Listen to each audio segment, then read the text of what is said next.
buli omugamba ye Mukama kwebaza olw'okusatu olusoose mwaka guno nze wendi kubanga ebyekika nakoowa.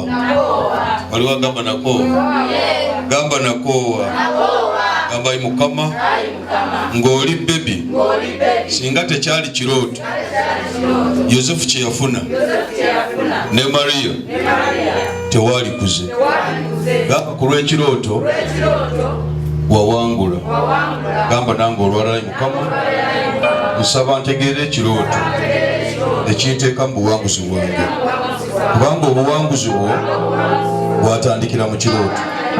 Nange nsaba ye Mukama Katonda eyayamba ne malayika eyayamba abazadde ne bafuna ekirooto ate ekyobuwanguzi Mukama omwoyo oyo abeere ku nze. Olwaleero mpangulire eddala okuva myoyo gyonna egy'ekika ate nsumululwe eddala mu linnya erisinga amaanyi erya Yesu. Haleluya, haleluya. Mukama yeebazibwe nnyo. Ntera nnyo okukyogera, kitwala Katonda okubira n'omwoyo wa Katonda, kitwala Katonda okumwagala nga ebintu ebimu ng'olaba nga biringa ebitateredde, kitwala Katonda amid the situations. Nebaza Mukama.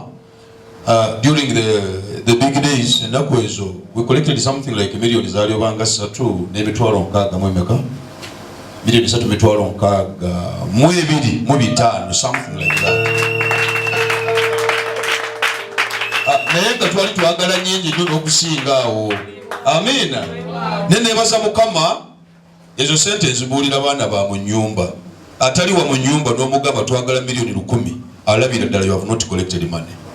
Naye nzajjukira bulungi nti Dawudi yakozesa ejjinja okuba Goliath. Moses n'akozesa omuggo n'ayawula ennyanja. Omuggo gwe tulina munene, nzikiriza ekibanga ekitono Mukama ajja kikozesa ng'ekinene.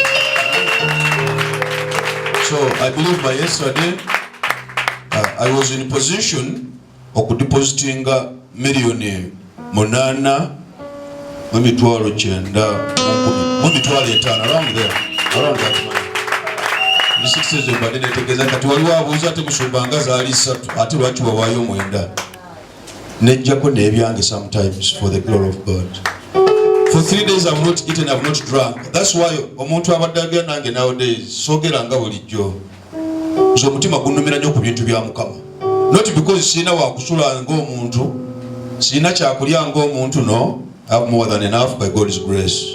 N'ate bya Mukama mpulirira ddala nga kinkwata ku mutima. That's why obudde obusinga I empty myself. Nzijukira maama yaŋŋamba bannange nga njagala kulyako ennyanja, yagala nnyako ennyanja. Ne mugamba maama nja kuweereza lindako.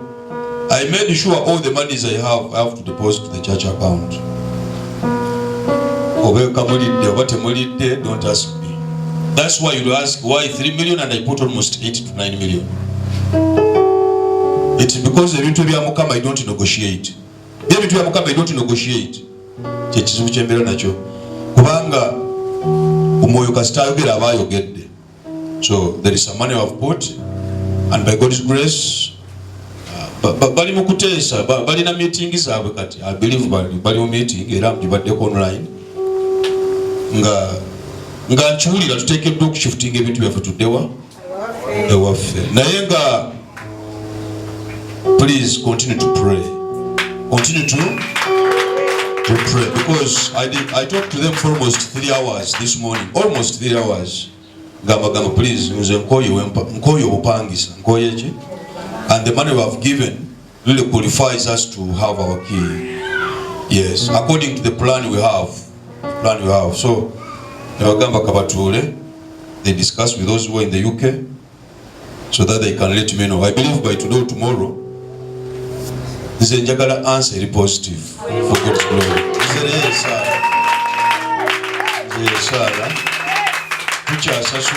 We shall always keep paying because it's some good money.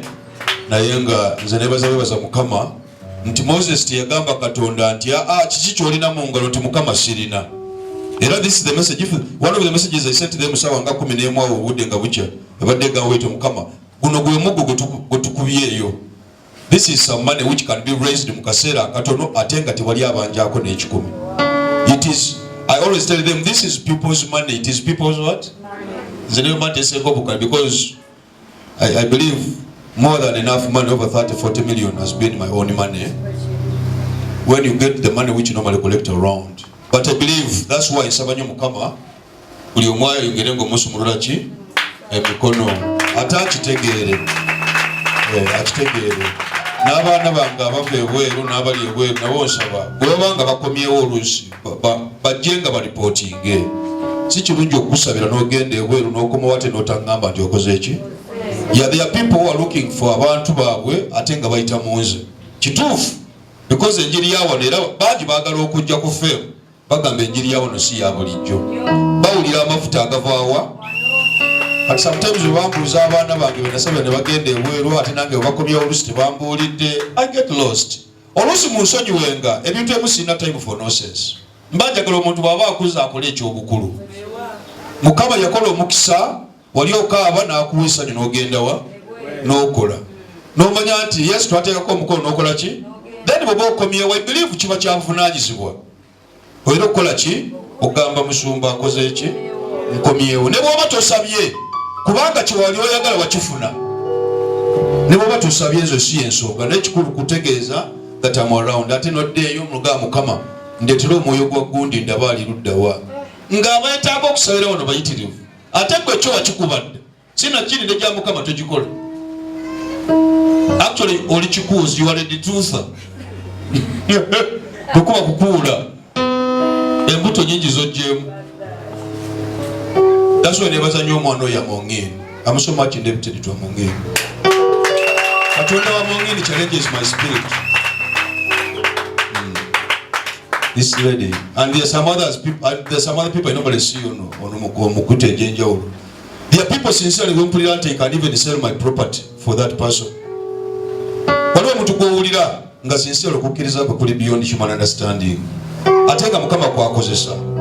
So omuntu akutegeeza that is sobodde kujja because of ABCD. That is sobodde kukola kino because of this and that. Because that is this sobodde kukola kintu bwe kiti.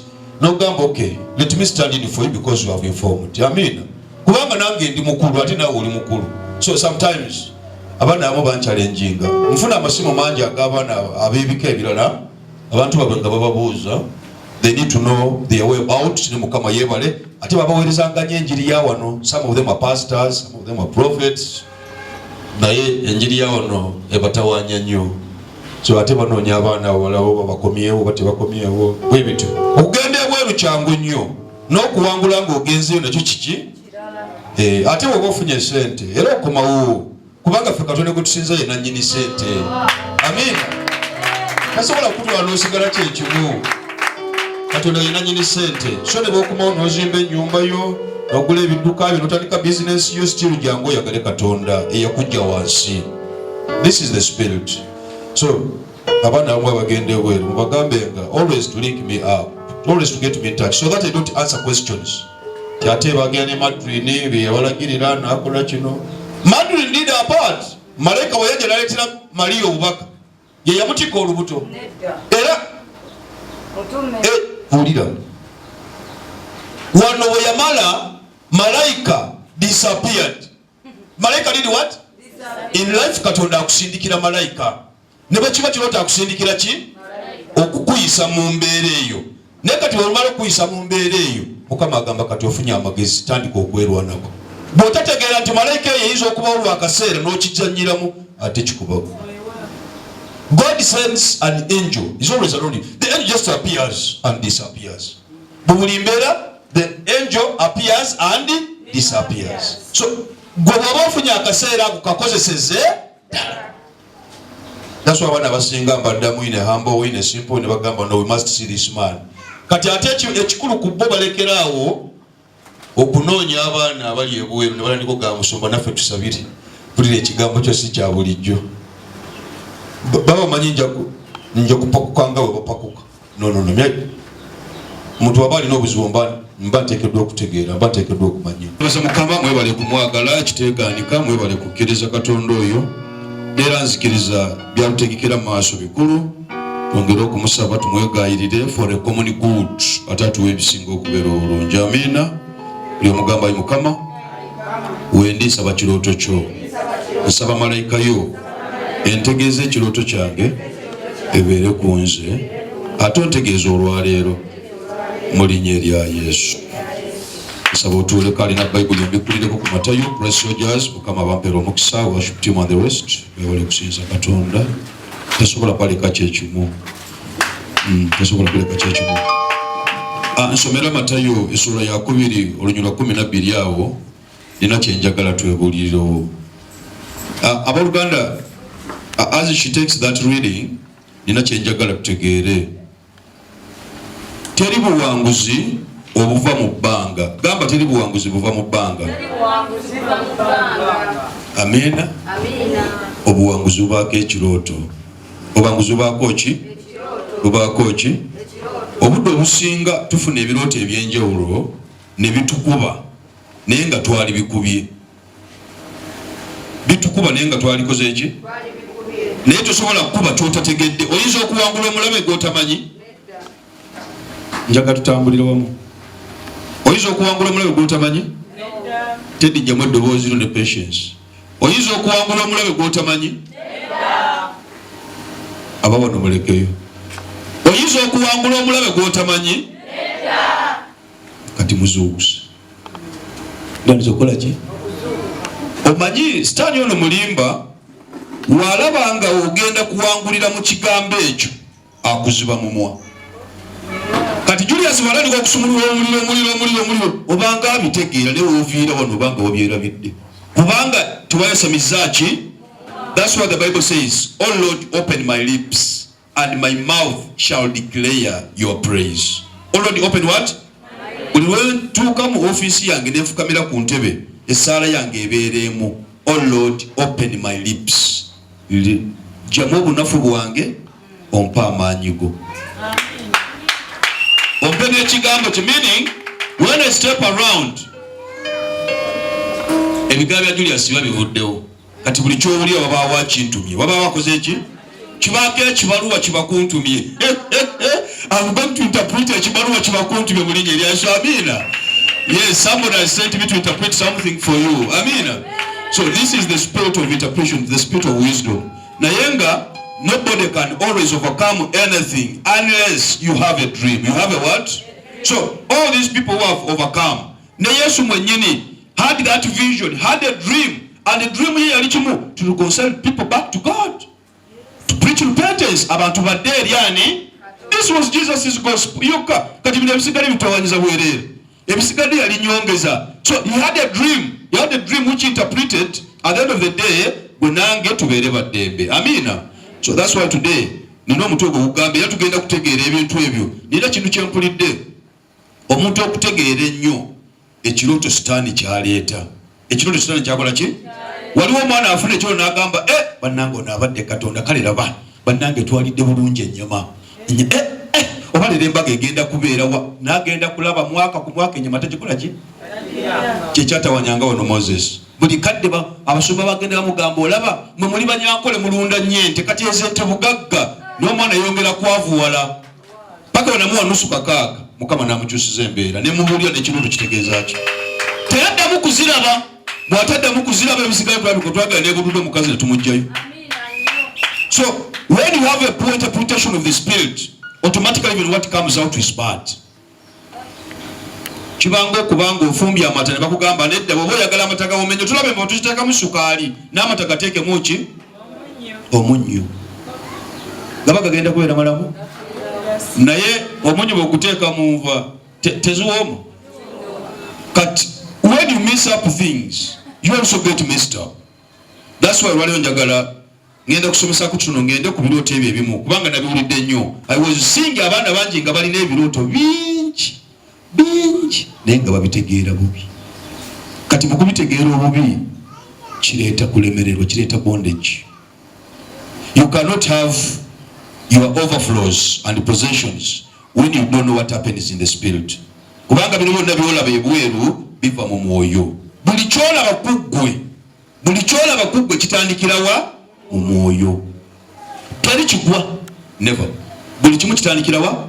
Not until you tap the spiritual power, you cannot manage the body.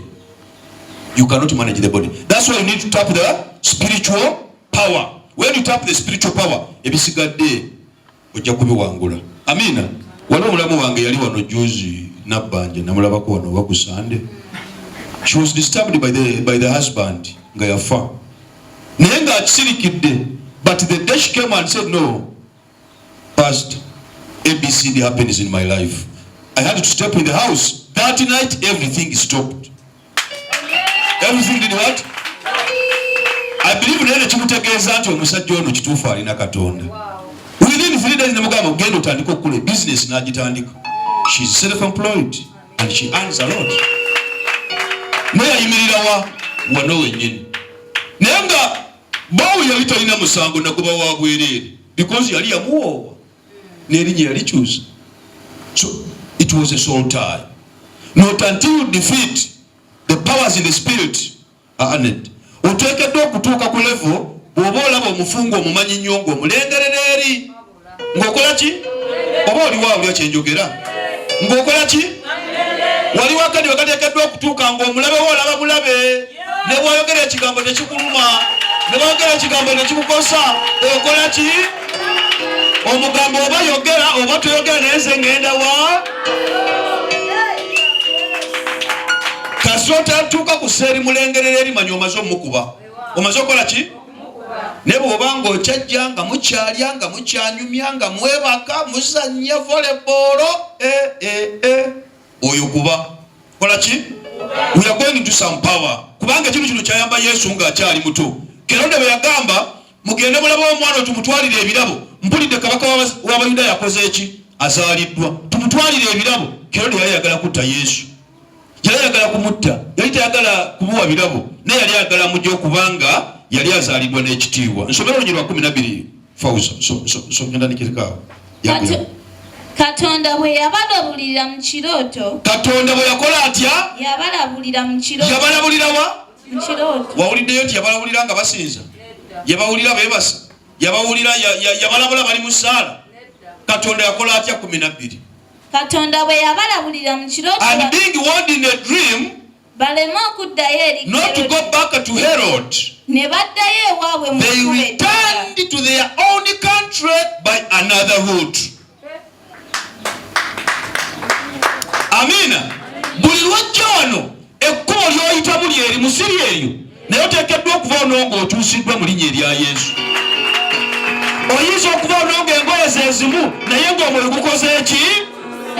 Understanding your dream. Gamba respect the dream.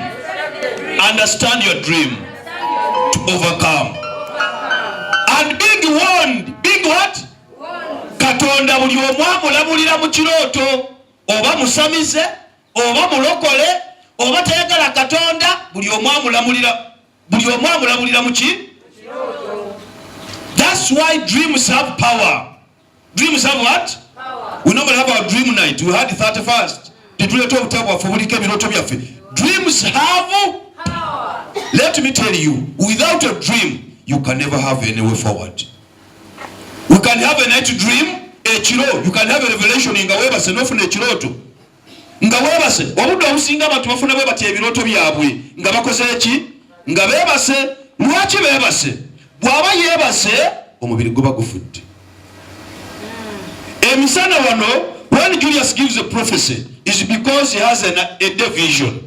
That my spirit now is beyond sikyetaaga kwebaka okulota.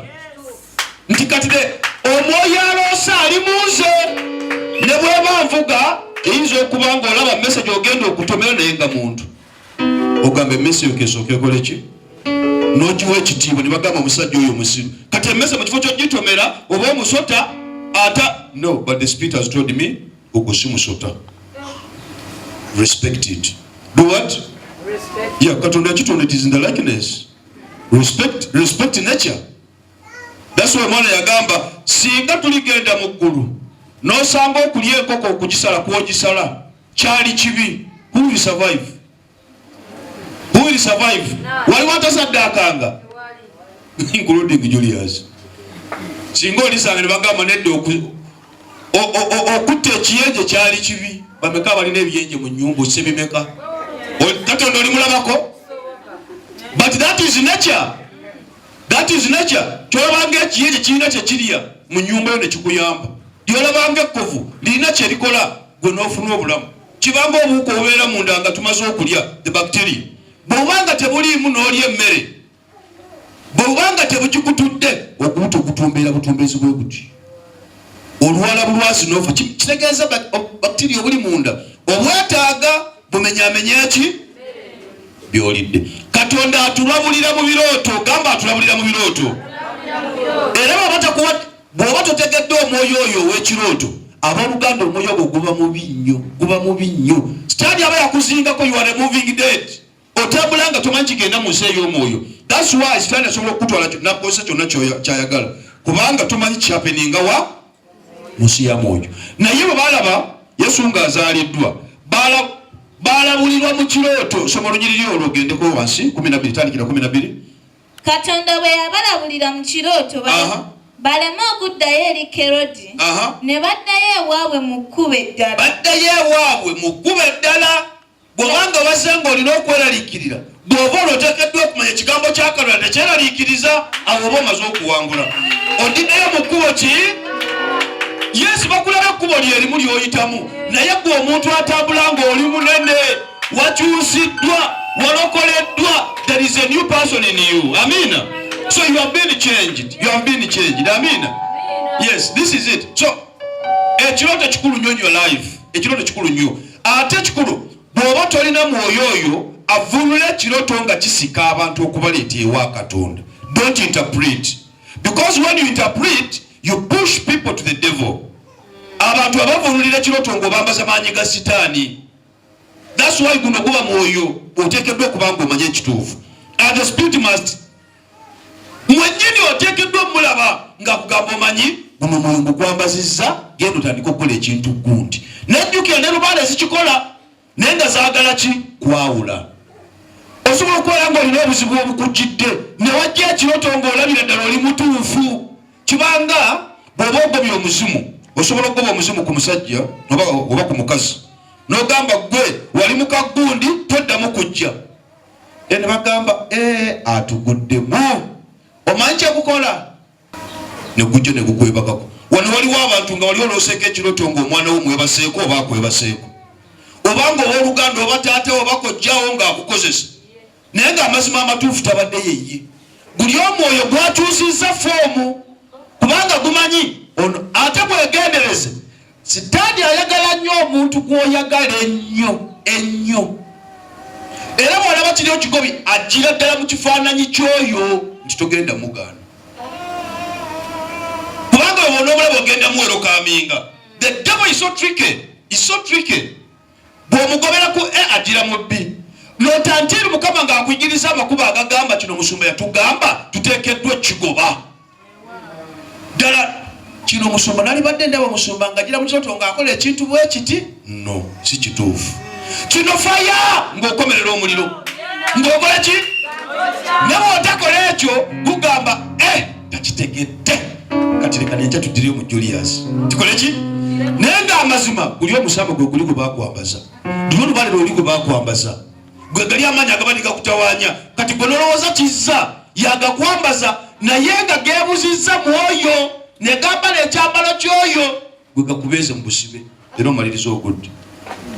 Kyova oteekeddwa okumanya. That's why Katonda bwe yalaba ekizikiza ku nsi kyeyakola kwali kwawula, separation. N'agamba kino kizikiza, kino kitangaala. Ekizikiza n'akituuma ekiro, n'akiwa n'ebyawula ekizikiza, emunyenye, enjuba, omwezi, the moon, ekiro. N'agamba emisana no, leka nteekeyo the sun. Era yeeyo. Kitangaala. Yayawula, kati bw'otaba na mwoyo ayawula, n'omanya no, kino si kituufu. Kino kituufu. Sitaani akozesa ignorance. That's why one of the greatest sins is ignorance. Obutamanya ndwadde enkulu nnyo. And having been warned in a dream not to go back to Herod, they returned to their own country by another route. In other words, baddayo bakyusiddwa. Bwe batuuka ku mwana bw'otuuka ku Yesu ateekeddwa okukyusa. One of the greatest purposes of Christ Jesus in your life is to transform you. Is to transform me. Jesus transforms. When Jesus transforms you, abooluganda omulabe ne bwajja n'akwekoona kutosobola kugwa. Waliwo oluyimba olw'abaana batera nnyo oluyimba, nze nina Katonda sobola kukola ki? Ne bwakwekoonako kubanga muggwe mulimu ow'amaanyi, muggwe mulimu atagwa, baamugezesa, gwe bagezesezza abatakyagwa. Naye atannabagezesebwa kyangu nnyo okukola ki? Okugwa. Kati ali muggwe yagezesebwa. That's why oyambala amaanyi g'oyo eyagezesebwa ye Yesu. The Spirit was telling me to make a t-shirt which is, I choose freedom. I choose Christ Jesus as my life and freedom. Deuteronomy chapter 4. I need that t-shirt. I choose him as my life and freedom. Kubanga ye bw'ayingira, ekikwekoonako kyekigwa. Amanyi okukuuma amaanyi ago amabi agali badde gajja mu ggwe. That's why abaana bano bajja balabira bya Yesu azaaliddwa nga byewuunyisa. Bagamba bakaana kano kanaaba katya. Kati bo mu kifo ky'okuddayo bagambe Kerode baddirayo the other way. Tebaddirayo wano we bayise. But in other words, badde with another mind. Kubanga jjukira Kerode yali abagambye mujje mumbuulire nange ngende ekole ki? Musinze. Kati bo kye baakola baddeyo with another route. Another route means baddeyo nga endowooza yaabwe ekyuse. Tebaamubuulira, baamukweka. Waliwo ebintu by'oteekeddwa okweka omulabe wo. Waliwo byoteekeddwa okwogera bw'oba onoobeera n'emirembe. Waliwo byoteekeddwa okusirikira n'ogamba kano kange sigenda kabuulira ani? Omulabe wajja kulaba ng'oli waggulu ng'omaze okikuba mu linnya erya Yesu. Waliwo ky'oteekeddwa okusirikira. Oteekeddwa okukola ki? If you just have to have your peace. Ne bw'onookyogera tekijja kubizaala, kijja bireeta. Ate nga it comes kubanga you have spoken it out. Buli kigambo ky'ofulumya. How does the Spirit move? The Spirit moves when you speak. Ekigambo kye kitambuza omwoyo. Oba olwategedde ki? Ekigambo kye kitambuza omwoyo ne malayika. Should I demonstrate this? Should I? Yes. Julia, should I? Olina omuntu wenna bw'olaba nyimiridde naye? Oyagala olaba omuntu gwe nyimiridde naye? Oyagala olabeko omuntu gw'ayimiridde wano? Omuntu omulala ng'ayimiridde wano? Kati waliwo tannakitegeera. Kati waliwo yeeraliikiridde nti kati ngenda kulaba ki? Kale kino kankireke. Doreen, come.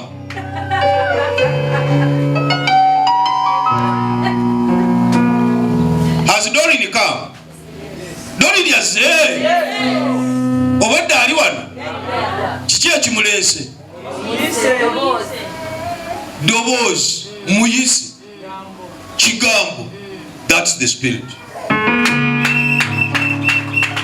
Bw'oyogera kibeera, bw'oyogera kikola ki?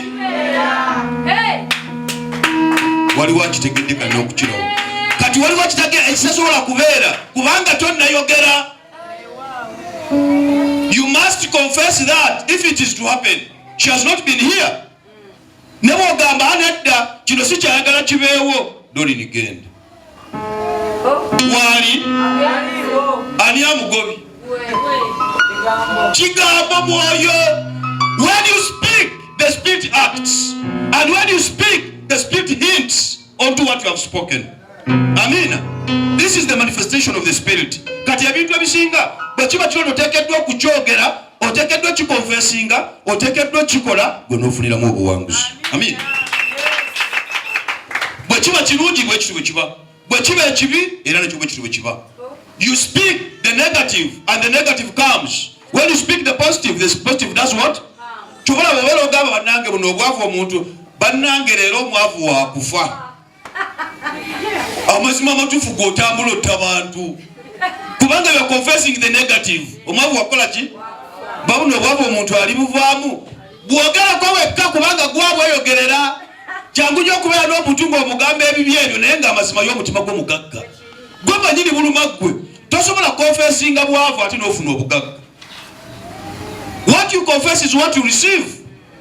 Always confess the positive. Always follow the Spirit. Follow your dream. ojja kula Mukama Katonda nga kwekisinga obulungi. That's why abantu bano tebaddayo wa Kerode, bakyuka bukyusi mu ndowooza. Change of attitude. Gamba change of attitude.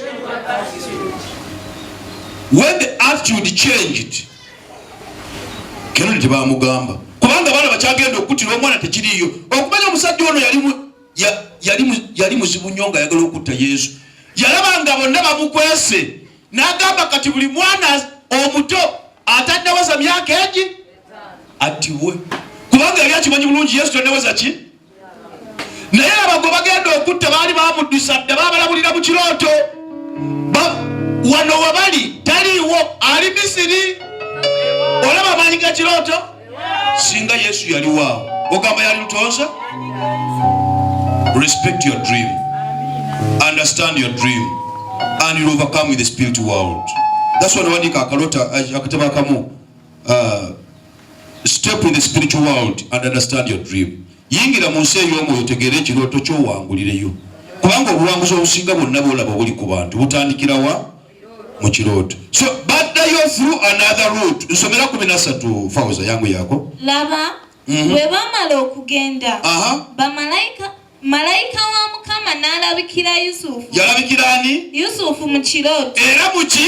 Mu kirooto. Bwe bamala okugenda era malayika n'ajjira muki? Mu kirooto.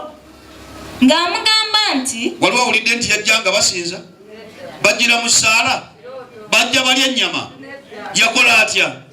Yajjira wa? N'agamba ati ng'amugamba nti golokoka otwale omwana ne nnyina oddukire e Misiri obeereyo okutuusa nze lwe ndikugamba, kubanga Kerode ajja okunoonya omwana okumutta. Naye n'azuukuka n'atwala omwana ne nnyina ekiro n'agenda e Misiri. Owulira obubaka obwali mu kirooto? Golokoka okole ki? Obudde omukyangu nnyo okubanga weebase. Omwoyo ne gujja ne gukunyeenya bwe. Waliwo yali yeebaseeko omwoyo ne gumunyeenya bunyeenya bakuti. N'ogenda kula butuuti kubuze otawaanyizibwa ekiro kyonna teweebase, naye ozuukuse essaawa mmeka? 9, 8, 10 awo weewatyo. Naye nga tewuli mwoyo gukugambye saba, naye nga musumba ku kyaki yakugamba ssaawa ezo zuukuka ng'obeeka amaanyi g'osiba amabi. Kati malayika eggukidde mu ekyo nejja negamba nedda tuteekeddwa okusiba ki? Amaanyi amabi. Kati yo malayika ekuzuukusa buzuukusa, kubanga bw'onoozuukuka otegeere bulungi n'otulo tukubule, n'oleme okubaako eddoboozi erikugamba saba. Naye ng'ayagala kujjukiza ku kyaki bakugamba ssaawa ezo zuukuka okole ki? Kati lubamu n'ogamba bannange nze ekiro kyonna namaze seebase, oba leero kiki dadi seeba gy'oba nafunye ataaka. Waliwo yakugamba ssaawa ezo waliwo amaanyi agayitiŋŋana, zuukuka okole ki? Kati abalina emputtu omanyi ebulangiti azaako buzza aba yakagizaako. Kyasooka okulaba okimanyi? Jjajja eyafa emyaka 8 emabega. Ate bujja bungi bonna ng'olaba bukadde buli awo. Bugamba okyaliyo, naye yakuzuukusiza abadde agamba atya? Zuukuka osazeemu emyoyo egitambula ekiro. Eriyo abateebaka kubanga bamanyi bw'oba kati fonnaawo nga bw'otudde kati otegeera bulungi. Okola ki? Ekikujjira nga kikusumbuwa oyinza okikuba oti ojja kudduka okirope ku kyaki, ojja kudduka gy'osabe. Ne waliwo akadde nga omubiri gwonna gufudde, ssaawa za kiro 8 togenda kugenda ku kyaki. Kati gukwata opportunity eyo ne bakujjamu omwoyo ne bakola ki? Mukama yewala akantu kano kaakano. This is what happens. Bwewebaka, what the devil does. Bwajja nalaba Katonda si asoose n'akuwa bulo ojjosabe togaanyi. Sitaani kyakola bwajja kati ono ye Teddy yenna. Ono yaani? Kye bakola bajjamu gwe baagala. Kizza jangu okwate wano. Bwe bajjemu omulabye? Yono. Ani? Kati omanyi ono gye bamukozesa? Bamutwala mu nsozi, ne bamutwala e Kabulubuutu, ne bamuyisa mu nsozi, ne bamuyisa mu miti, ne bamuyisa mu mbwa, ebisajja ne bimwebakako, ebikazi ne bimukozesa, n'azaalirayo abaana, n'alya ku nnyama, n'ayogera byonna, embogo n'azaabala, n'akola buli kimu kyonna, n'abagamba n'okubagamba nange bajjajja mulabika bulungi. Kale singa bulijjo nabeeranga nammwe, olumaliriza okukola ekyo nga bamuta.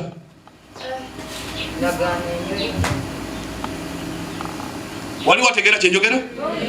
Oludda muno bwazuukuka ku makya addukira wa dadi. Naye waliwo ekintu bannange kinsimbye wano. Naye omwoyo gwakijjeewa. Eno kwati weewe okusimu oyo tekugenda kukuba. Omwana abadde akutidde. Kati eno baamukubiddeyo emiggo. Eno baamutebye n'omutema. Wali obadde awo n'obeerawo ng'oli mu kirooto. Olina gyera kuba sasa pa! Sasi niri kuyingira. Baamukubidde n'essasi. Baamukubidde n'essasi. Oba abadde alina omuntu gwe yeebankirako nga Julius. Julius we yazze n'abulayo mu kirooto yamulinnyeeko bulinnya. Nalinnye mutwe. Dadi nazuukusa omutwe nga gwagala kwabika. Naye ekisajja kyazze ne kiminnya ku mutwe ne kikuba omugongo. Bannange kyakoze buli kimu kyonna. Nze dadi simanyi oba ani yandoga. You are being covenanted. Kati olumala okutawaanya omubiri nga bagukosezza nga bagukubye nga bagulemesezza nga baguddusa. You see the moving dead? This is what I call the moving dead. Olada amaanyi agakwambadde gwe ne bw'oyagala tosobola gejjako. Okujjako ng'ogenze ewooyo alaba amaanyi agakwambadde. Kati ekikuleeta omugongo nze gunzita. Nze omutwe gwannemerako. Nze wano weewannuma. Nze dadi kwata wano nga tonnaba kukwata wano. Nze sijja kutereera. N'omubuuza ate omubiri gubadde ki? Omubiri tegulina ki? Buzibu. Naye buli woolaba obuzibu. Go in the spirit. Genda mu mwoyo. Olaba omwoyo gwatambudde gutya. Omwoyo gwatambulidde gwe gwajja ebintu bino mu kirooto. Ne gukwambala gwe n'otandika okulumisibwa. Gasi obudde omu kyangu nnyo okulaba nga omuzimu gukubyeko ssente. Ne guzitwala ogenda kuzuukuka nga okomawo era nga gwambala nga bwe tukikoze. Ogenda kulaba ebintu byonna byesiba, ebintu tebitambula, tebigenda mu maaso. Naye nojjukira waliwo abasajja abagobedde lwabo abadde naawe ne bakubbako ki? Sinakindi bayinza obutakubbako na ssente by the way. Bayinza okubbako olugoye, bayinza okubbako akaviiri, bayinza okubbako ekintu kyonna oba kikopo. Okukeera enkya maama abalabe bayinza okuyingira ne bakubba ne bakutwalako buli kimu. Tebakulabudde ne tewazuukuse kusazaawo.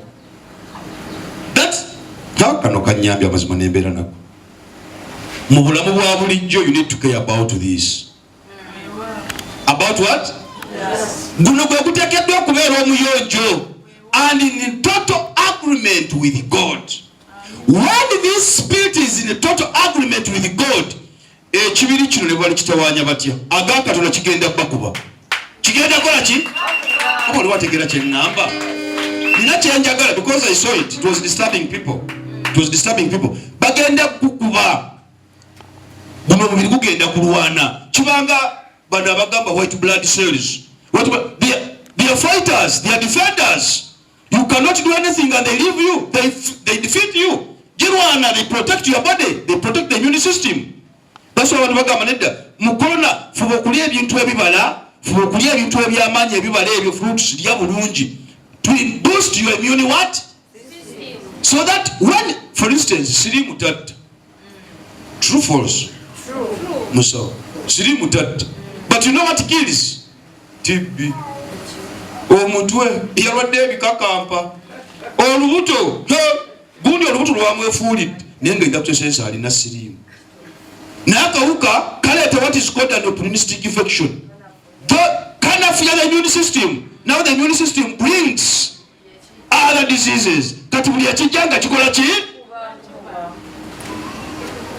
Kati yesitani kyakola Mukama yebale this revelation. Kyakola akujja mu mwoyo. Omwoyo n'akola ki? N'agusiiga TB, n'agusiiga ekikulukuto, n'agusiiga obutasoba, n'agusiiga yogera agalwadde ago. N'agasiiga gasukaali, n'agasukka ago gogere ago owulira gundi yafudde alusani natusesa abalira sirimu. So akuteekako agantu ago olumala okugakusinga in the spirit world gundi ekisipi kyamukubye wanno ekimuse kibadde kiki kisipi esirimu. Sitaani bwati wakola ajjamu omwoyo n'anafuya ajjamu omwoyo amakinga sure akunafuyiza ebya Mukama abikugjeeko okukola ebyabikugjeeko okuŋŋana akugjeeko akutabudde n'omusumba wo waakiri otandika muvuma n'ebyayogera olaba tebikyayingira manya omulaba atandise okukukuba point blank ajja kukuteeka wansi naye ate gwakugjeeko lwaki amukugjeeko ategedde bw'onoobeera n'omusajja oyo ogenda kumuwangula agitegedde omuntu ategedde kyeŋŋamba. That's why respect the dream. Respect the kama mpate revelation ennungi kukacupa kano kati tubuulire babiri enjiri kiza. This is exactly what happens in the spirit. When the spirit is shattered, even the body is shattered. Osanga omuntu ngali awo munene asinga ebirundi nga 6 ne bw'okuŋŋanya agalwadde agamulimu gali 8 nene osanga akasajja akayingana kizza ne bw'okanonyamu malaria nga tomulaba n'obuuza enjawulo eriruddawa. Mwattu kabeera mu ssaala kamanya amaanyi agali mu kusiiba kalina amaanyi agali mu kuwaayo alina amaanyi agali mu kukuŋŋaana alina amaanyi agali mu kimu eky'ekkumi amaanyi akoze eki naye oli bw'atuula ku mbiza giri omuntu bw'ateeseeko ne bbiya bw'ateeseeko n'okukola ebirala ekivaamu kiri wakati gukoze eki gumwetanidde. So what the devil does is to shatter you, is to destroy you, is to disconnect you. Buli walaba nti wano ono agenda kufunirawo ekirungi amakinga sure wakiri aleeseeyo omuntu agenda okukuba ekigambo ne bannange gundi buli wajja ku kyaki ayambala olugoye lumu engoye esaamubula ne weebuuza mu bantu bonna abali ku kyaki balabyemuku eti gwayambala olugoye lumu ekyali ne kikutawaanya ekivaamu nsawo banjogerera nnyo kyaki yawe erina olugambo bweba erina olugambo naawe olulina olugambo lukolako oyo alina olugambo kati naawe olulina naye nga sani kyabadde yagala just to disconnect you kubanga amanyi ogenda kutandika kuzikyusa kati kakugjeyo ogende ate awalala ate ogende awalala era amalirize nga akukubye. That's what the devil does. So whichever happens outside in the body nga tone bakumira ddagala lyomira oluusi abantu bamira ebiddagala byabwereere nga amazima tabyetaaga wabaawo eddagala eryetaagisa Katonda abikkulira bulungi Julius wano n'amugamba oyo mugamba amereyo empeke bwe ziti akole kino bwe kiti akole kino bwe kiti tasukka ku ekyo era olukikola ng'otereero kubanga omwoyo gubagunda senti biri byonna tokola ki nogenda kula omwana ng'agamba olaba nze ate nina eno akawunti ya senyiga eno ya musujja kati eno yakwekuuma ebigwererezi obukadde buno butano bukole ki naye nga amazima musumba yagalayo obukadde 10 tugende mu kintu kyaffe naye sente ziri zikoze eki zigenze mu birwadde akawunti ya kirwadde naye n'atamanya Katonda ono bw'oba okola ebibye ye kyakola kiri kimu ateeka obukuumi ku bulamu kyangu okubala omwaka mulamba omwana wo ng'omuguliddeyo panadeegi fulufeedyegi naye bw'oba toli mu Katonda omwana buli kaseera 5 okatwala mu ddwaliro 10 olitwala mu ddwaliro 2 ogitwala mu ddwaliro 3 okatwala mu ddwaliro naawe nga bw'oteeseeko bw'obala sente z'osipendinza omwaka obeera mu bukadde nga 4. Katonda abantu babamwagala mazima n'embwenkanya abateekako obukuumi abawa obulamu tabakkiriza kubeera mu bintu bya bidagaladagala ebyo tabakkiriza kubanga Yesu mwennyini is medicine. Jesus is medicine. Bwekituuka abo abasumbamu kyekibagana okuzimba amalwaliro ne batandika okuvuma abalala ku TV naye ate eddwaliro kirungi olizimbe kubanga eriyo abataagala byakusaba bazimbire eddwaliro bawonereeyo bamanye lino lya kkanisa eri nabo bajje basabe kati eddwaliro tebajja dibeeramu ate lireeta abalala nebo ekibatawanya kiri kimu Yesu ddagala ate nga ekituufu Yesu ki ddagala. Yesu asobola okukozesa panelo n'akuwonya teri musumba ali genuine by the Spirit of God can never refuse you to take medication. Tali you. Era mwatuka na gamba lino soko olireke oba mira bweriti. Then is directed by the Spirit. Toli jone kugamba nti wetala kumira ddagala. Naye bw'oba tolyetaaga era kikugamba tokola ki? No gamba nti eddagala libi no. There is faith in medicine. There is faith. Waliwo agenda okuwonyeza because of medicine. Ate nomire empeke emu oba empeke ttaano n'owonera ddala. Ekibi kiri ludda waawo. Era Yesu yabagamba nedda, you need the physicians. The physicians need the doctor. The sick need the physician. Abalwadde beetaaga omusawo.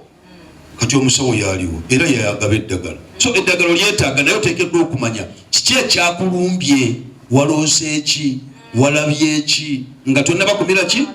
Osanga omwana ng'alina baketi ya panado ya mutwe, extra panado. Waliwo akaweke bakakuba maama buddagala bakuba maama ng'ali nsambye eyo. Bannange nga buli beyond painkiller. Nga wulira obulumi bungi. Ne akantu kali bakakuba mirambo. Bakamukuba ng'obulumi buyitirivu. Kati waliwo omwana gw'osanga alina ekibaketi bwekiti nga kyonna kya extra ne gyakoma okubibira gyakoma okufuna ebimutawaanyi. Ekivaamu ng'afuna bi ulcers. Has taken more than enough. Diclofenac ne bubeera bungi obuntu obuti buleesa ulcers werekera.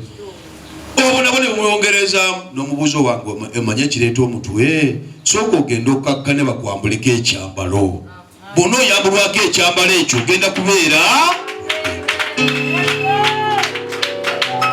Awo nno malayika n'ayogera ne Yosefu mu kirooto n'amugamba zuukuka, twala omwana ne maama we mwekweke e Misiri, ate wulira mubeereyo, stay there, kubanga Kerode amunoonya okumutta. Naye mubeereyo paka Kerode ng'amaze okukola ki? Kufa. Waliwo omuntu ateekeddwa okugenda mu buwanguzi bwe omulabe wo ng'afudde.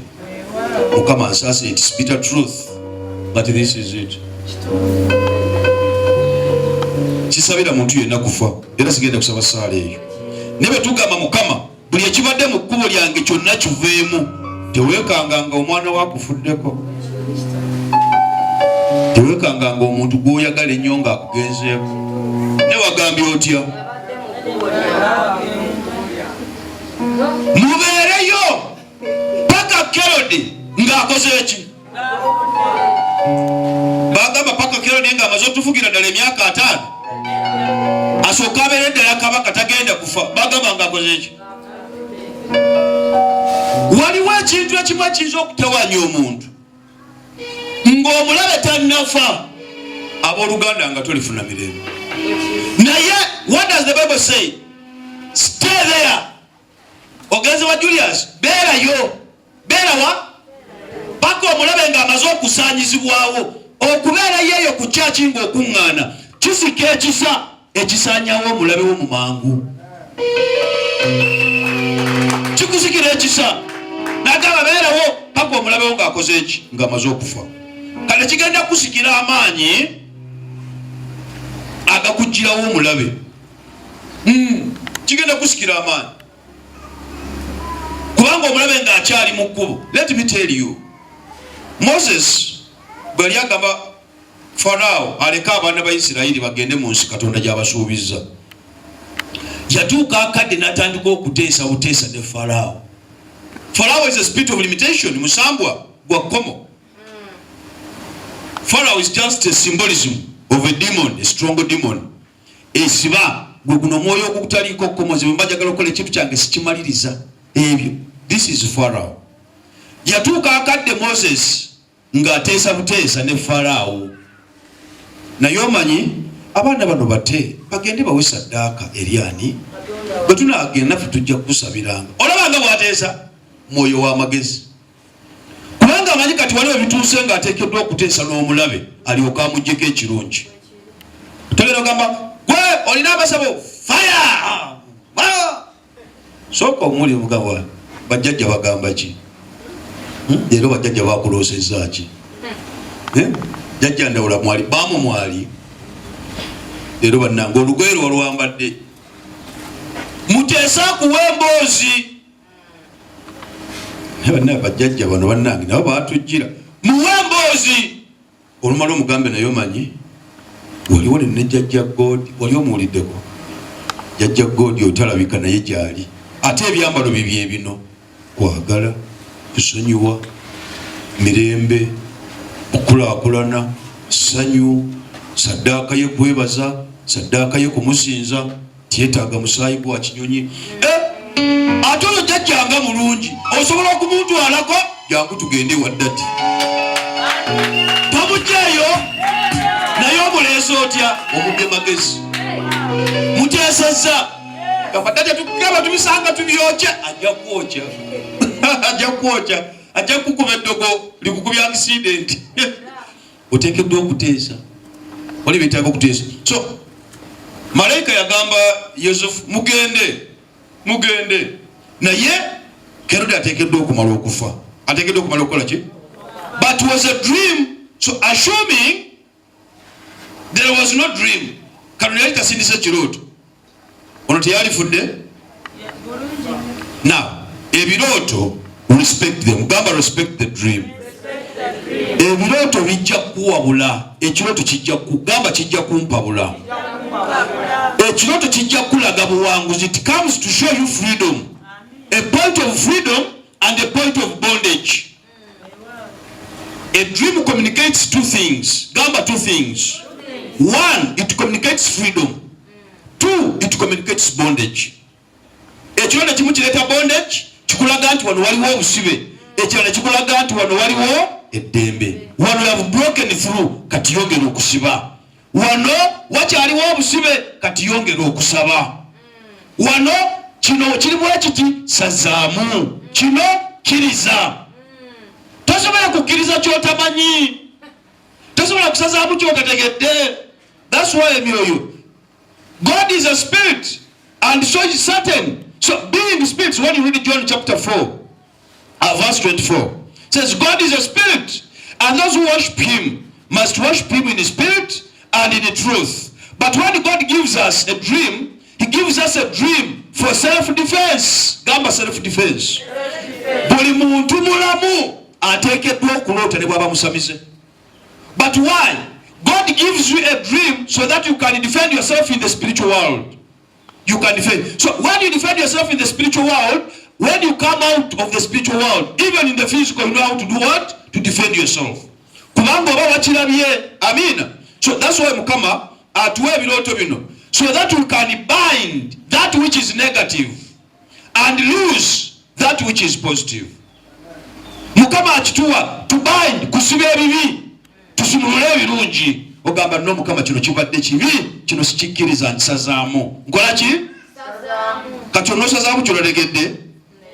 Kyova wali bw'abatamanyi birooto n'ekirungi akola ki? Sazaamu. N'ekirungi akisazaamu. Bannange nalabye ekintu bwe kino agenda kutandika kusazaamu. Kiri like abaana abasazaamu esente. Omusamize bw'ogenda omuntu alina omwoyo gw'obusamize ajja kugamba bulungi. Bw'oloota ssente bwavu. Waliwo bwe bali bakigambyeko? Masituula. Weesoose okulaba. Somebody was standing before you. Bw'oloota ssente buki? Omanyi kyayagala? Gw'okonfesinge poverty. Ate waloose eki pounds, waloose dollars, waloose euros, waloose shillings, waloose ssente nga ki? Sente. Jajja agamba bannange obwo obwavu bwaki kakati wabujja ku jjajja oli yazaalanga jjajjaawo. Bannange ogenda kubeera kati mwana gwe ky'oba okola genda oleete ente erimu ebiddugavu n'ebyeru ondeetere n'ekyana ky'embuzi ekitalumiwangako nswera. Akugambye oli mwavu ate omuleetere ki? Ente n'ekyana kyaki? Kati gwo kubanga amaze okukufuuzinga tewebuuza ate omwavu abiguze eki? Ekivaamu kyekiriwa? Ploti yange tugitunde. Bannange TV David yangonsikulireko nanti omanyi jjajja bbaamu yaŋŋambye. Jjajja yaŋŋambye kati eno TV bola terimu mitwalo 5. Jjajja yantumye ekyana ky'embuzi si kya mitwalo 3. tumutwalire TV aguleko n'enjiibwa. N'okwata TV n'okwata obuvaliso byonna bitwale wajjajjaani ogaggawala oyavuwala. Osabanga Mukama Katonda yakusisinkanya Julius n'akujjako ekikoligo ekyo. Nze nja kubikuliranga ekikuteeka maaso.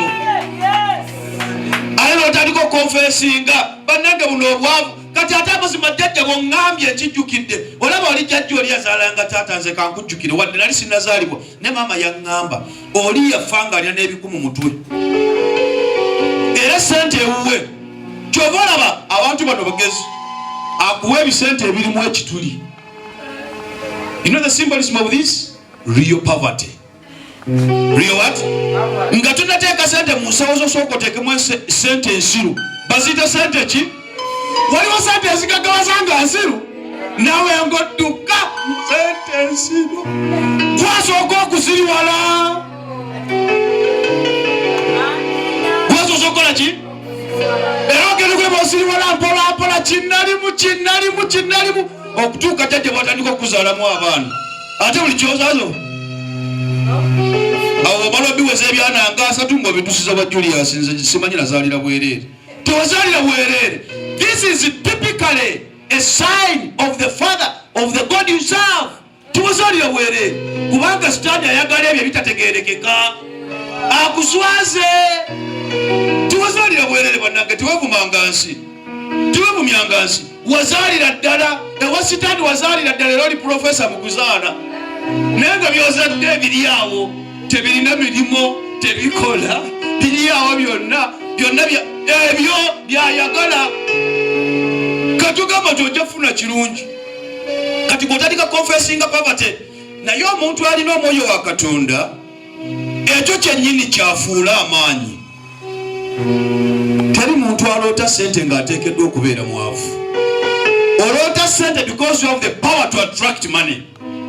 You have the power to attract money. So when you say, wow, Mukama, I saw this dream of money. Mukama nteekeddwa okufuna ki? Sente zino. Nteekeddwa okukola ki? Funa sente zino. Kyekiddako kaŋŋende nnoonye omulimu ngukole n'obwesigwa ebya Mukama mbikole era ogenda kulaba Mukama ng'akola ki? Togaggawadde okiroose n'okonfesinga that which is positive era Mukama akuwadde obuwanguzi. N'omusamiza ajja kukutandisa the other round alyoka asooka abikugjamu olumaliriza. Abeerina akanamba ka poliisi abasamiza bamwe abo abasinga bemugendamu balina ennamba z'abasirikale. Bw'alaba ng'akubyeko ekimala akutuma mwana naye oba wakamuleeta n'owa poliisi ate bajjira muleeye ne batuula musaba mwennyini muteesa bawulira mumala okuteesa olwo mugenda kukwata akambe mwennyini nga gwagenda okusala nga bakukwata. Awo amaze okukubba akumazeeyo. Sitaani yajja kubba gwe nga bakusiba emyaka 10 ye ng'akomawo ng'ali embuzi endala. Bw'omulemerako ng'ali kusimba ng'ofa. Nalaba omukyalo yagenda ewa jjajja ne bamusaba obukadde 200 kye baamugamba kyali kimu gwe kikutawanya muzimu gwa bwavu. Funa akaveera akaddugavu okateekemu obukadde 3 obusuule ku mazzi nga bw'olaba amazzi ago gatambula. N'ebizibu bigenda okukola ki? Bambi nakkiriza n'atamanya omusamizi ono kumpi n'ewuwe omuggo ogwo eri yateekayo omukongozi. Omukongozi oli yakwata byonna ebisuuliddwa ku mazzi. Yali ali awo nga kyedomodde okuveera bukadde ebi nga bijja jjajja n'agamba kino kiwedde. Bamwambulula kikolimo kyaki? Bukadde ebi ffe tetulina badda bukwasa obugenda wali. Naye omwana yali abutwalidde jjajja. Naye Katonda tutegeezenga ebintu bino. N'amala n'agenda ku poliisi n'amuloopa nti bamubye obukadde ebi. Gundi ani yakukutte mu nsawo? Waliwo yakukutte mu nsawo kweri? Teri yakukutte mu nsawo. Ne bamugamba gundi obukadde ebisatu bw'ogenda okusabirako obugagga. Nti yali ayagala kweyongera bugagga. Bw'otegeera endowooza yo mu kirooto ekyuka. That's why Katonda atuwa ebirooto tulokolebwe. God communicates to each and every person in a dream. Basically when you are asleep, over 90% of people bwebe bakabalota wano wali watalota ne bwaba taliwo olwaliro gw'omwoyo gujja kuzuukuka ne buli omu waliwo n'aloota naye kikulu kiri kimu kyoloosa okitegeera kyekitegeeza kati okuloota kirala n'okutegeera kyoloose kirala naye ekireeta obuwanguzi kwe kutegeera kyoloose kubanga kyoloose kyogenda oku acting upon so that victory comes your way. Amina. Otegeera ekyo kyoloose. It is the power within the dream. When you dream, fine, but when you interpret the dream, then victory comes to you. Amina. So that's why Katonda buli kirota akikuleetera. That's why agamba Amos 3:7 he can never do anything without communicating it to his servant. Tasobola. Katonda tasobola kukola kintu nga takitegeezezza muweereza we. Ekisoboka. So bw'aleeta ekirooto, what does he want to say? He wants to save you ahead of time. Nelwakuba the Adamers of the heart. Era omuntu bw'abeera mukakanyavu mu bulamu obwa bulijjo ne mu nsi y'omwoyo abeera mu ki? Kyekyo mukakanyavu. Omuntu abakanya mu bulamu obwa bulijjo ogenda kwesanga ne mu mwoyo nga akakanyadde. Kati what does this mean? Katonda buli wakuleetera obubaka bwe n'agamba ne waali dduse n'ofunayo emitwalo 10 n'ogenda olaba omusajja oyo n'akutegeeza ekirooto ekyo. Nate emitwalo 10 Mukama nga mingi. Ate olaba n'omwana sinaba namugulira kanika, sinaba namugulira kapampa, ate ne rent bamanja. Bannange rent ojja kubeera naye bw'oba tojjeewo kino ekikubeeza mu bupangisa. Tukola abaana abasinga babulwa nnyo. Katonda akuleetera ekyo purposely akakudde obusinga aleeta exactly that. Ekyo kyennyini ziweetaaga. Naye ng'ate mwattu ziweetaaga okugenda okwogerako ne musumba oyo akutegeeza. That's why God has ordained the people to interpret the spirit. Julius, I don't need to listen to the voice. No, I'm the voice. I'm the spirit. I'm the gift. Because I'm endowed with the Spirit of God. So when I speak, I do what I've spoken. Because it is in line with God's will. I don't do what is in line with my will. No. I do what is in line with His will. And in His will, He blesses. That's why I want you, because whichever we speak here is ordained by the Spirit of the Most High God. Is ordained. Here I don't have my own word. I don't have my own word. No.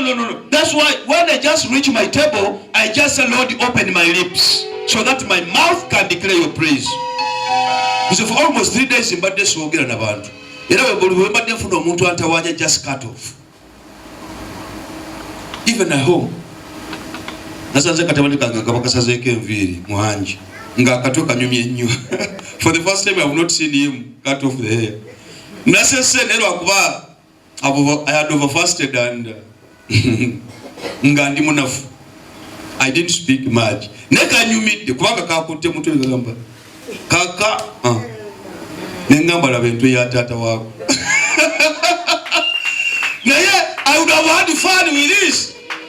Naye I didn't do anything. So ebintu ebimu, when the Spirit reveals you to something, you need to go to someone who has the power over that.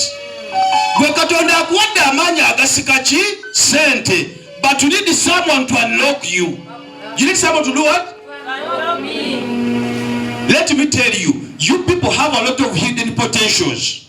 Only one person can pay 1,000 million for this building. Can pay. Waliwo mwana asobola okugamba no nze musumba buli wiki nja muguliranga amafuta ga mitwalo 10. Wali. But that hidden potential is within you. That potential is just sleeping. Just yet ago omuntu azukisa agambe wange okuva leero nana. Sasula nga amafuta ga muzeeyi. Gamba ate no matu dede bayogera kyakola. Naye ate tolinda ayogere. Gwe mwennyini kitandike kubanga it is in line with God's will. Ajja kiwa omukisa. Buli walinda dede asooka ayogere. Then you go stray. Tonnaba kwambala mwoyo. Oli wa ddoboozi. There is a difference. Oyagala ddoboozi, the voice. In other words, minus the voice, you cannot act. So you are lacking the spirit. Atajukira, God is a spirit. And He moves faster within His spirit. So he who has the Spirit of God speaks that which is of God. And does that which is of God. So you don't want to wait for His voice. No. Because yourself, you are that gift. you are that spirit. Kyoyogerwa yakyogedde, kyokola yakikoze, kati manya genda kuwa omukisa ogutaliiko buyinike. This is the spirit I need people to be dressed with. So ebirooto ebisinga Katonda abikuwa okuwabula, gamba abikuwa kuwabula. Abasoma akatabo kanga kayitibwa Understanding Dreams, bannange ndidde printing ebitabo kama asasi. I'm just caught up. Ebitabo bingi. I think I have almost copies ezenjolo kati ziringa 10. But I've not. I believe mukama bwana tutane tugende ewaffe. Tujja kuba ne ka section ya kalimu pub. Kubanga it's a company, registered it as a company. JB Life Changers Publishers.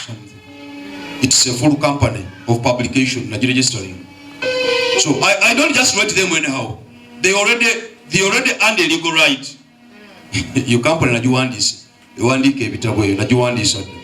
Naye ndikyaludde okuprintinga because bino byetukyayitamu. Nezikiriza mukama ebitabo byonna bijja kuba availed. Mwenna abalina ekitabo ekyo abakisoma mukisome nga mukyetegereze. Kubanga ebintu bijja bya mirundi egi. When God speaks to you in dreams, waliwo ekirooto ekiva mu ndowooza yo. Gamba mu ndowooza yange.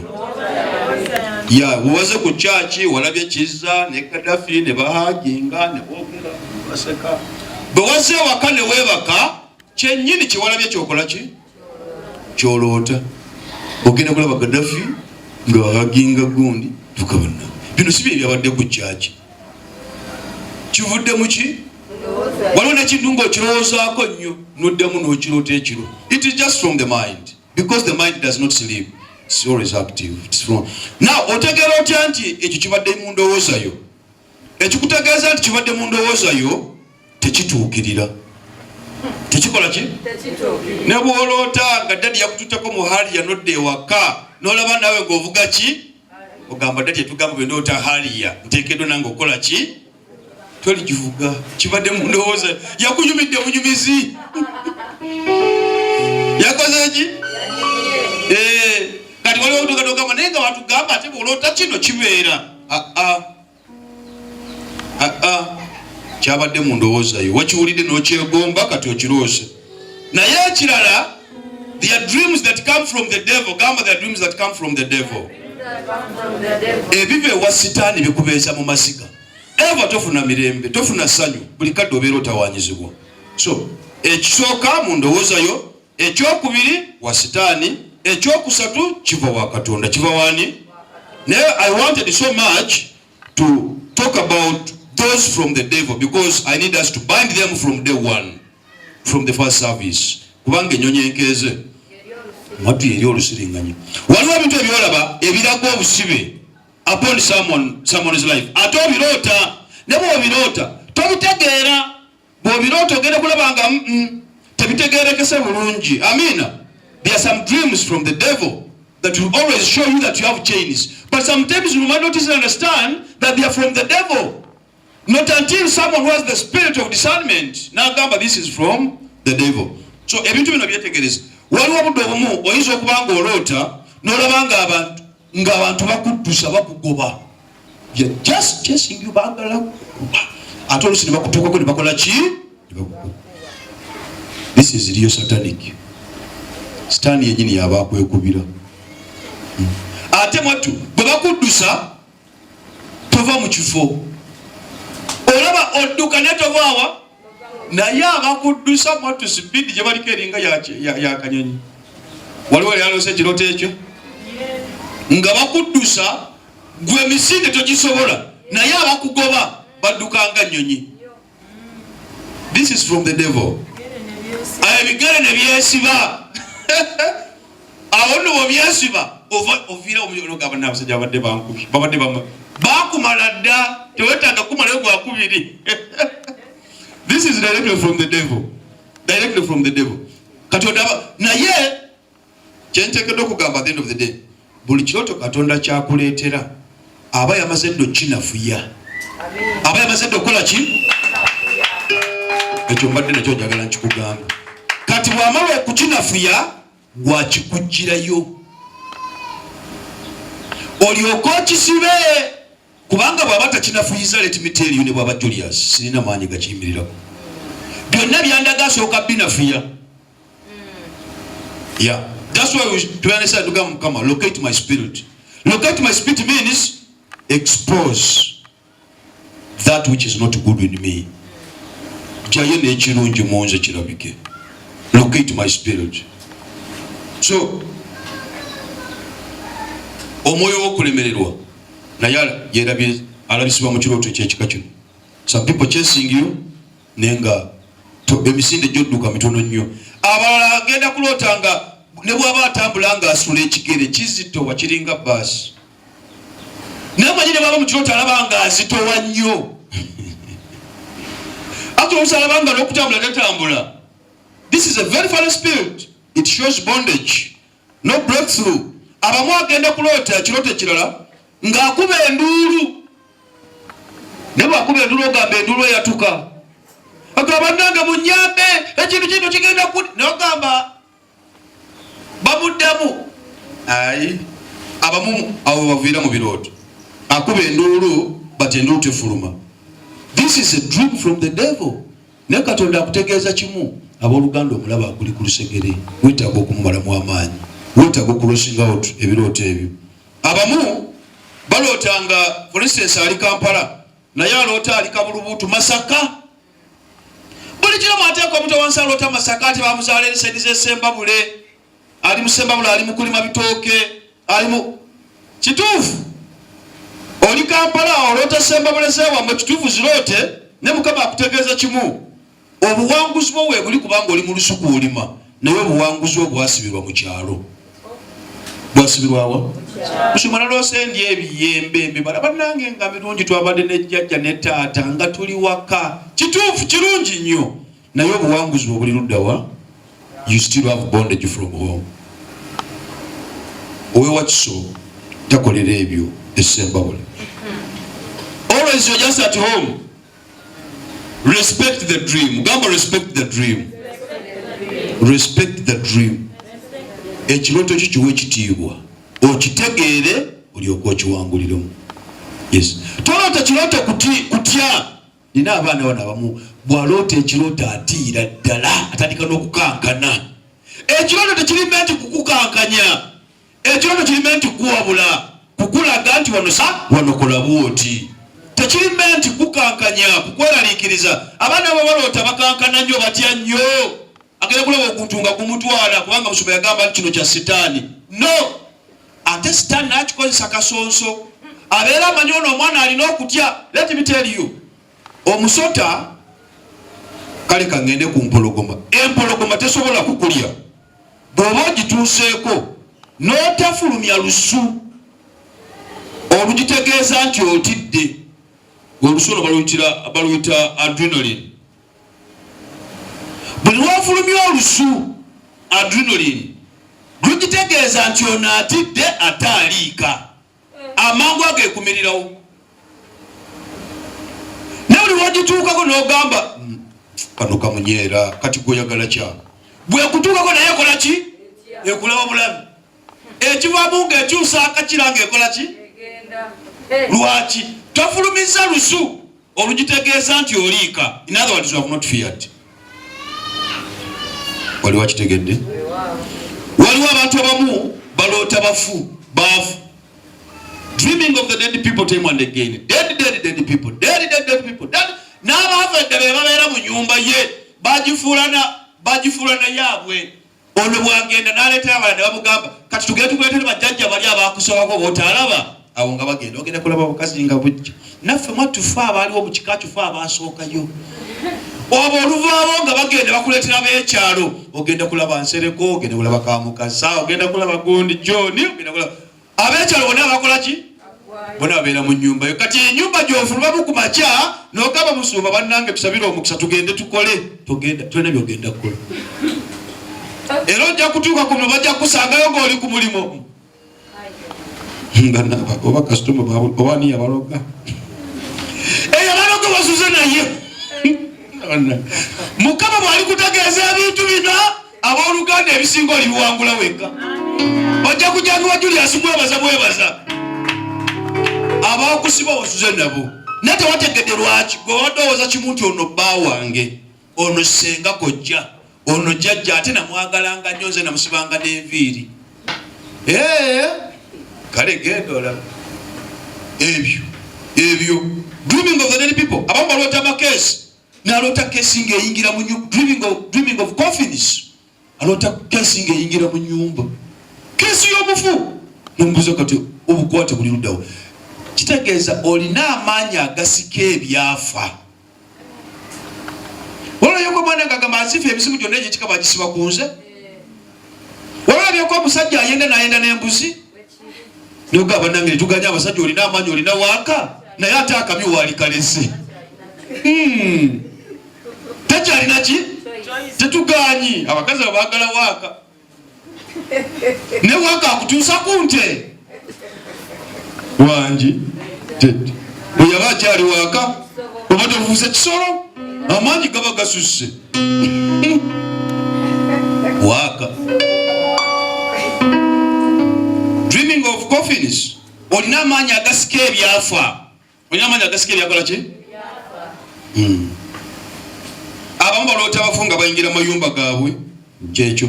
Abamu balota nga bababbako ebintu nebyo tabifaako. Abamu balota nti zibagoba. Abamu balota just atambulira ku mazzi gaddugala galyoka. N'ekyo tekikola ki? Abamu balota buloosi nga alaba ebisaanyi, alota kapa, alota njuki, gano magongolo. Egongolo is a sign of a slow spirit. Kutambula mpola. Ebintu ebyo bitambula naye bitambula mpola kasooba. Abamu balota busomero bwe basomerangamu edda. Abamu balota abafu babawa mmere. It's a lot. Mwabalina ekitabo kyange ky'Understanding Dreams mujja kusoma nnyo ebintu ebyo. Abamu balota omwana we ng'abuze. Kyangu nnyo okulota omwana we ng'akubuzeeko. N'omunoonya n'okaaba n'amaziga n'ogamba alabika. Akaana ako kaliko amaanyi amabi. Kegendereze kajja kutawaanya. Abamu balota amadaala ago bali ku madaala naye nga ganyeenya nnyo. Abamu bali ku kalina nga zidda wansi. It's a lot in the spirit. It's a lot. Abamu balota bagwa mu binnya. Abamu balota nga bafuna sente ez'eŋŋanda ezezedde ez'ekisamizo kyabwe ekyo. Alota buloosi ng'ali bwereere. Naked. In the spirit of nothingness. Butabeera. Abalota bali mu bika byabwe batudde bakuŋŋaana bali mu kulya bali mu kunywa. Abalala balota nga alina gwalwana naye ne bakubagana. Ava mu kirooto ng'awula n'ekifuba kimuluma bannange twalwanye. Nalwanye n'eggundi. Weegendereze kati ekyo kitegeeza omuntu gw'olwana naye alina kyakukola. Alina kyakukola. Oteekeddwa okumwegendereza. Alina omwoyo gwo gwakwata. Akukwata alina kyakuloga. So this is this fighting in the spirit. Abamu balota bayomba. Bayomba n'ayomba. Omuntu oyo gw'oli naye alina ekikyamu kyakukola. Ayinza okuba nga nekikubuulidde, ayinza okuba mukwano gwo naye ng'amazima amatuufu akuliira muli. Kati ekirooto kye kikugirayo ebintu ebyo. Era gwe bwe wakitegedde ogamba kino nedda kasooke ngende wa musumba ono asooka ambuulire lwaki naloose nga nwana n'eggundi naye manya alina kyakukola. Amiina. So ebintu ebyo bisinga n'ebirala bingi. Abamu balota basezi, balota basamize, balota abantu tebategeerekeka. Naye nga kyenjagala okwogera kiri kimu. Dreams come to communicate what is in the spirit. They come to communicate what you need to break so that you can go through. Ate Katonda agenda kukijjayo. Abakinafuyiza. Gwe manyini akiroota. Gwe manyini akiroota obeere wa ddembe. Gwe manyini okisazeemu kubanga osobola okusazaamu kyotegedde. Tekisoboka. Kyosazaamu oba okitegedde. So ebirooto bingi. For instance, singa abagenzeeko mbasamize. Aloota ng'agobebwa agasolo ag'amaanyi. Kyangwa okuloota ng'engo emugoba. Buli wagenda okabaka. Zizo. Mwali mulabyeko abaana abadduka bwe batyo. Ng'engo emugoba. Naye ogamba bamugiraba. Mwattu yaba agiraba. Emyoyo egyo giba bagijje mu busamize. Aida yagendako mu ssabo nga takutegeezezza oba oyo gwali naye yamuteekako eddogo lyotamanyi. Abaana bamwe bano yamuteeka bano babeera n'abantu ab'enjawulo bano. Babasaddaaka mu abawala mmwe obulenzi lenzi obwo bubakwana obo bubasiba n'okujjako ng'omujje kuffe ekyo manya tugenda kikutula. Respect your dream and win today, not tomorrow. Buli akitegeererawo manya odde mukubo ddala. You pass through another route. The mind changes, the attitude changes too. Amina. Abamu baloota nti engazi bagoba. Abamu baloota nga embwazi ezibaluma. Zuma nalonsa emmese ng'ennumye ate bo tuyannumye kigere. Ne twagenza okuzuuka ogamba emmese nagirabyeko. Nalonsa musota. Ate ogamba nagulabyeko. Ebyo byonna si bye weetaaga. Now, when you dream some of these things, bw'omala okuloota ebintu bino byonna n'ebisigadde kuba sobola bimalayo. Naye abalina those who have my book which is Understanding Dreams, musobola okukagabana nawe n'ogirayo ng'okasomamu. Waliwo ebintu ebimanifestinga mu buliwo ne bikulaga nti kiri kye waloota kye kino kati bitandika okwejjayo, kitandika okulagira ddala obusibe obukuliko. Ekimu kye kiriwa buli mwana gw'ozaala ng'afa n'ekimutta olina bajjajja abakukozesa, olina bajjajja. I was wondering why ewaffe oba oyagala oba toyagala oteekeddwa okuzaala abaana abalenzi, oba oyagala oba toyagala. I was wondering why. Bannange bw'osumuluka bw'otegeera Katonda omanya bingi. Sitone eyo mpanvu nnyo naye njagireka. Osobola okuba ekikanga musaala abaana bawala bokka, bawala temukyusaamu. Gwe ne bw'oyagala otya n'omira eddagala enkanawa era ogenda kulaba akaana ako kanafuna ogenda kulaba ekiwala nga kyamaanyi n'ogamba kino kyakula masajja. Ekyo kyakula masajja kyali kiteekeddwa okubeera kisajja. Naye lwakuba omwoyo guli gwa kuzaala baana bawala era ogenda kwesanga ng'ozadde ki? A single sex. Dadi waliyo eyo omwami yawulira kimutawanyiza nnyo ng'akooye okuzaala abaana abawala. N'agenda ng'anoonya ebbali buli mukyala gw'ayagala okuzaala. Yafunayo ki? Ayinayo baana bonna bawala. Kati bw'oba totegedde obusibe obuva basically obeera mu kika ozunga otandika kugoba mukazi nviira nanti ozaalira bawala bokka. Nze sirifuna musika gwe bagambye abawala tebasika, abawala tebatula ku ntebe. Bannange twebeereremu. It is biblical, abawala batula mu ntebe. Omwana omulenzi waba taliwo, the Bible accepts you okutuuza omwana omuwala mu ntebe. Bw'aba taliwo omwana omuwala tuuzaawo oluganda. The Bible accepts the numbers. It accepts that. So abantu abamu bwe kituukaawo atandika okulumwa mu ndira, gamba mu ndira. Eva endira zibeera zimuluma. Bw'abeera mukyala bw'agenda mu periodi zamalamu nnaku 10 tavaamu. These are typical signs of the other bondage. Abamu abeera n'amabeere nga gabeera gamusiiwa, abamu abeera nga ayonsa naye ng'ogamba yali azadde nako. Ebimu sijja kubyogera nnyo kuba biri buziba nnyo, ne Mukama ajja bbawo ekisa wanaasoma ekitabo kyange mujja biraba. Ebimu abakola eddagala lya lubalula baabiteekaawo naye ebimu kambireke. Naye abamu always have broken engagements. Buli muntu gwafuna agenda. Buli muntu gwafuna akola ki? N'obuuzo wange awo we bagenda. It means mu nsi y'omwo you don't have the power of attraction, you don't have the power to maintain. Kibanga okubeera n'omuntu omukyala bw'obeera mwami ng'olina omukyala nga ye buli nnaku 3 enviiri azikyusa. Ayagala kipya, Eva ayagala kipya. Mu buli wayinza obutakitegeera oba tolina mwoyo. Naye kati ali mu mwoyo nze mba kitegeera bulungi nti ne bwafuna amaka tasobola gamaintaining. Talina kyayinza ku maintaining oyo, talina kyayinza kunyweza. Eva ayagala kipya. Kitegeeza n'abasajja bateekeddwa okuba baki? Bwafuna omudinka n'afunako omusoga n'afunako omutoolo n'afunako omuganda n'afunako omuyindi n'afunako omulugwala ateekeddwa okukyusa katogo. Broken what? Ekivaamu abasajja baabula. Tebaabula, gwe yabula. Gwe wakola ki? And the reverse is true. Bw'abeera musajja abakazi baawasa bagoba. bwawasaya omwezi ogwo ono namulaba nti mukyafu nzoba obukyafu osijja kubusobola nviira weta ng'afuna omulala myezi egi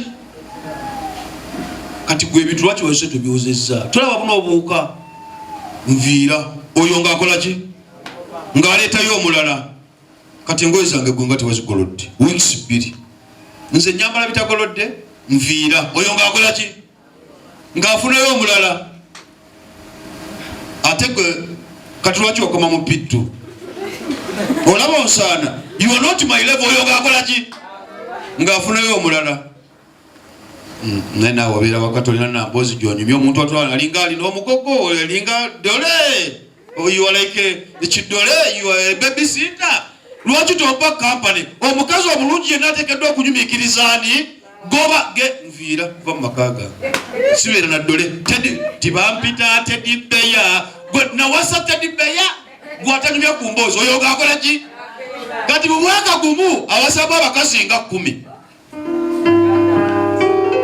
waliwo negere kyeŋŋamba naye nga bambi ekizibu tamanyi we kiva weegenderezanga nnyo omuntu ŋambye ntya gundi oyo bwekyabeerawo kizza yakawasa abakazi 6 ku myaka gya 5 ate tebafudde weegenderezanga nnyo omuntu nga tonaba mutomera kola ki